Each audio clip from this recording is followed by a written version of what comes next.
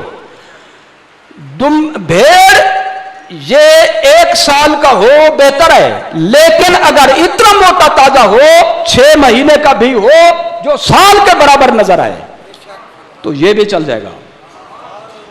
تو 4 قسم کے جانوروں سے یہ واجب ادا ہوگا. ٹھیک ہے, تو پالتو ہوں, پالتو جنگلی نہیں. گائے جنگلی بھی ہوتی ہے جی, بکرا پہاڑی بھی ہوتا ہے جنگلی, ان کی نہیں ہوگی بلکہ کس کی ہوگی؟ گھر کے پالتو ان کی ہوگی. اچھا اب یہاں پہ یہ ہے کہ دمبا کس میں شامل ہے؟ دمبا شامل ہے جی بھیڑ میں. دمبا اور بھیڑ مینڈھا یہ قربانی کے مسئلے میں ایک چیز ہے, لہذا 6 ماہ کے یہ بھی چل جائیں گے, سال کے پورے نہ ہوں تو بھی چل جائیں گے. اچھا اب یہاں پہ ایک مسئلہ رفڑ پڑا ہوا ہے میڈیا پہ, سوشل میڈیا پہ بڑی آگ لگی ہوئی ہے, لوگ بڑی بحث کر رہے ہیں. کہتے ہیں یہ بھینس جو ہے یہ کہاں جائے گی, یہ کس قسم میں شامل ہے؟ بہت سے مولوی حضرات یہ فتوی دے رہے ہیں کہ بھینس کی قربانی جائز ہی نہیں. کیوں جی؟ کہتے ہیں جی یہ سرکار کے زمانے میں حضور کے علاقے میں نہیں تھی, اور نہیں تھی تو پھر اس کا دودھ کیوں پیتے ہو؟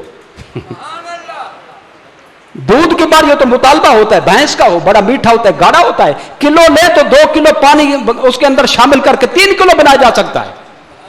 تو اگر مسئلہ پورا کرنا تو پھر پورا کرو نا. یہ غلط معیار ہے, صرف یہ دیکھنا پڑے گا یہ کس قسم میں شامل ہے. دیکھیے میں ایک دلیل پیش کرتا ہوں. ابھی 4 قسم کے جانور ہیں جی, کون کون سے؟ اونٹ, گائے, بکری, اور چوتھی بھیڑ. تو بھیڑ کی ایک قسم ہے یا دمبا والی قسم بھی شامل ہے اس میں؟ اب صرف یہ دیکھنا پڑے گا یہ جو بھینس ہے یہ کس میں شامل ہے. اس امام کا قول پیش کرتا ہوں جو امام اعظم. زکات کے مسئلے میں گائے کا بیان آتا ہے مستقل حیثیت سے, کتنی گائے ہوئی تو زکات ضروری ہوگی. تو اس میں ایک بحث یہ آتی ہے کہ بھینس کس میں شامل کرو گے. امام اعظم نے اپنے فتاوی کی کتب میں فرمایا آپ کا یہ قول محفوظ ہے. وہ بزرگ ہیں, تھک گئے, میری طرف دیکھیں آپ. اور امام مالک نے جنہوں نے پوری زندگی نبی کے مدینہ میں گزاری, حضور کے مصلی پر نماز پڑھائی, منبر پر خطبہ دیا, امام مسجد نبوی, خطیب مسجد نبوی, مولے میں مسجد نبوی, امام حرم نبوی حضرت امام مالک, وہ موطا مالک کے اندر یہ بات لکھتے ہیں. اور امام اعظم اپنے فتاوی کی کتب میں کیا فرمایا؟ الجوامیس کالبقری, الجوامیس کالبقری, یہ جو بھینسیں ہیں یہ گائے کی قسمیں ہیں. بھینس بھی گائے کی ایک قسم ہے, شکل صورت کا فرق ہے, لیکن مسائل کے حوالے سے جو حکم گائے کا ہوگا وہی حکم بھینس کا ہوگا. قربانی میں بھی یہ گائے ہے, زکات کے مسئلے میں بھی گائے ہے. سمجھ آ گئی؟ لہذا یہ آپ کو شبہ ڈالیں گے, لوگ کہیں گے بھی بھینس کی قربانی نہ کریں, کٹے کی نہ کریں گے جی. تو ان سے کہیں کہ پہلے ہمیں یہ بتائیں یہ کس قسم کا جانور ہے. یہ اونٹ ہے, بکری ہے, بھیڑ ہے, گائے ہے, کیا ہے؟ تو میں نے آپ کو بتا دیا. کیا بتا دیا؟ کہ بھینس جو ہے یہ گائے کے حکم میں ہے, مسائل میں گائے کے حکم میں. اچھا ایک لطیفے کی بات بھی سن لیں. جو حضرات یہ کہہ رہے ہیں نا کہ بھئی بھینس کی کٹے کی قربانی جائز نہیں, ان کی کتاب میرے پاس موجود ہے فتاوی ستاریہ جی, اس میں یہ بات موجود ہے. کہتا ہے جس کو جی قربانی کی طاقت نہ ہو, گائے کی, اونٹ کی, بکری کی, بھیڑ کی, میری طرف توجہ فرمائیں ذرا, گائے کی, بکری کی, بھیڑ کی, اونٹ کی قربانی کی طاقت نہ ہو تو فتاوی ستاریہ والا مولانا لکھتا ہے وہ مرغے کی قربانی کر لے. ہمت کرو ذرا, سبحان اللہ. یہ خوش اس لیے ہوئے چلو مرغے کی صحیح بھی, یہ تو سستا مل جائے گا, سستا تو مل جائے گا, لیکن آگے رستہ بند ہوگا پھر جی. اور آگے لکھ دیا مرغا بھی نہ ملے انڈے کی کر دو. ہمت کرو,